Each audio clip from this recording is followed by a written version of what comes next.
What's up, game cyclers? Today we have one of the largest weekly hauls that we've actually ever had to date. So much I can't even fit it on this table. So what we're going to do is I'm going to go through each main company brand, as in Nintendo, Sony, Microsoft.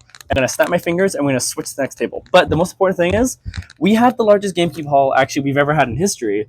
So what we're going to do is we're actually going to show it at the end. Stay tuned to the end for a special surprise and the whole GameCube haul.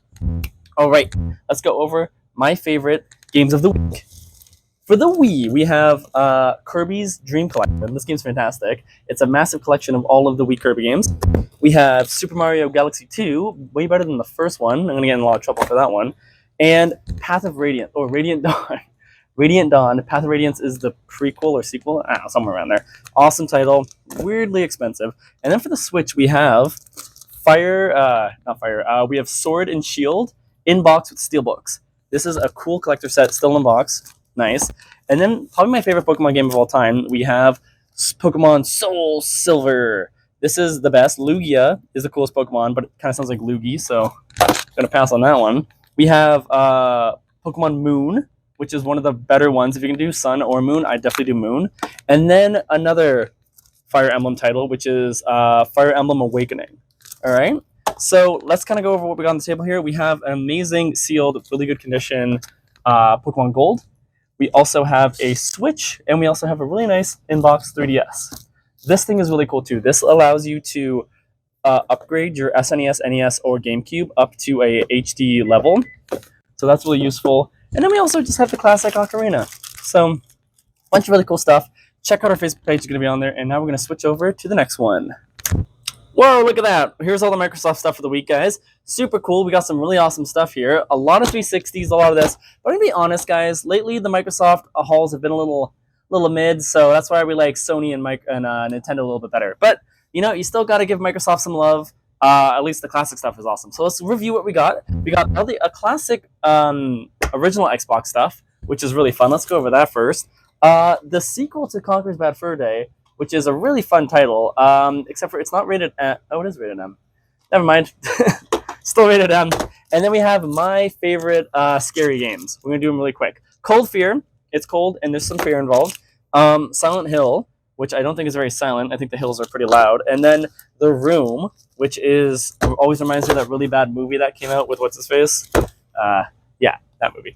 So, and then for the 360, we have Red Dead Redemption. The beginning of, well, I guess it's a sequel technically, but this was one of the big changing for Rockstar's making awesome titles. And then this is Dark Pikmin. It's called Overlord 2, but it's essentially Pikmin, but you play as the bad guy and you go kill fairy tale creatures. It's really good. I play it every year. And then Alice in Wonderland, awesome, female protagonist. And then Lollipop Chainsaw Massacre. They're actually coming back with a reboot of this. And might as well get the original one as a collector, just put it on the shelf, because it is one of the funnest games at the time period. And then Azura's Wrath. You really can't beat this one either. So lots of really fun quality games, lots of cool stuff. Just some mentions here. We have the only Grand Theft Auto with the jetpack. We have a really fun Star Wars game. This one was really good at the time period. And then Buffy the Vampire. So really awesome, cool stuff. Let's go to the next one. We got Sony. All right, guys, this is all our Sony stuff for the week. Kind of awesome. Let's see what we got. Here is a really cool collector set region where we have Sword of Faith. We have, I don't even know what that is, some chick in a cowboy hat. The Killer is Dead. Zero Dawn, but we also have the new PS5 VR headset V2, I believe. This thing is fantastic. Any racing game you want to use, put this on, get the racing wheel. You'll literally be in a car driving whatever you want. So that's super cool. Lots of fun PS2 stuff, but who cares about that? We're here for Cam's picks, all right? So my favorite pick for the PS2 is Destroy All Humans, because you get the pro people and then take their brains. Fantastic. Red Faction 2, because a lot of people didn't realize that this was actually before Red Faction Gorilla, and then the other one that we like to forget happened.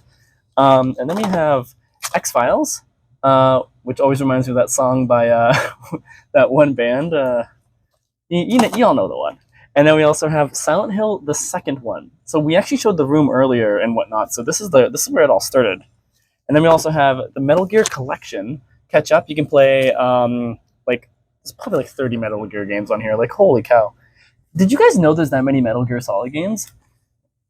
I really gotta play them. And then we also have the best trilogy ever, the Ratchet and Clank trilogy. This is what I think you guys need to come get. This is everyone's childhood. And then we also have Rock Band 3, but on Rock Band, we also have Rock Band 4 for the PS4. This thing's weirdly difficult to get, and it comes beautifully packaged by us with some amazing shrink wrap, and it's an easy one-stop shop for getting this for the system. So Sony actually was pretty good this time. But, guys, the moment that you've all been waiting for is the juicy stuff next. So, 1, 2, 3, let's go. All right, guys, this is the moment you've all been waiting for. This is probably one of the coolest hauls we've ever gotten. It is Infinite GameCube, a bunch of N64, some really cool SNES, and then you gotta have the NES. Of course, it's all Nintendo because that's all people care about these days. So, yeah, why don't we do some zooms? Check out this sector.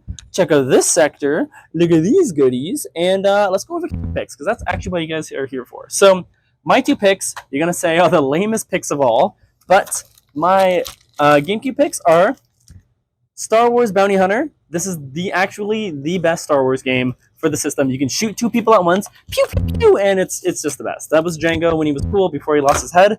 And then Sonic XD. I actually played this game on the Dreamcast, and then kind of got ported over to this. I don't think it's as good on this one, but still, you can't beat it. This is when Sonic games weren't trash. So those are my 2 camp picks. Also, honorable mentions: Skies of Arcadia. I mean, you're gonna get mad at me again, but I did play this on Dreamcast. Super fun, really engaging RPG for the time period, and you're a sky pirate. So who doesn't want to be a sky pirate? Swapping poop decks. And then we have a really cool, fun game. It's called Eternal Darkness. The back is a actual fleshy book, kind of like the Necronomicon. Really cool horror game for the GameCube. And then we also have the one, the only, Conker's Bad Fur Day for the N64. This game, you fight literally a giant poo for a boss. It's great. You can't beat it. Then we also have 2 camp picks for the SNES. We have Zelda: Link to the Past, which is one of the best Zelda games of all time. And then we also have Animaniacs, which I just love the show. I haven't played the game, so tell me if the game's any good, but the show is literally my childhood. And then for the most valuable games, I always tell people that this game will actually save your marriage. Double Dash, it's super fun, engaging, you can both play together. And then this game is also fun for 2 people to play as well, Wario World. Then the last important ones, Pokemon Coliseum and Gale of Darkness. This is once again when Pokemon got edgy, and this is just the upgrade of Pokemon Stadium for the GameCube. So awesome titles, really cool stuff. Guys, this is a fantastic haul. We nailed it this week. This is all this week, also with the other stuff. So yeah, guys, stay tuned. We're doing this every single week now, and this comes out Saturday. So we post it whenever. It comes out Saturday. You guys can come to the store and buy whatever you want. Also give us a call to put it aside. This is all live. This is all active. So yeah, guys, come to Game Cycle. Grab these games now, and you have a Game Cycle-tastic day. See you guys next week.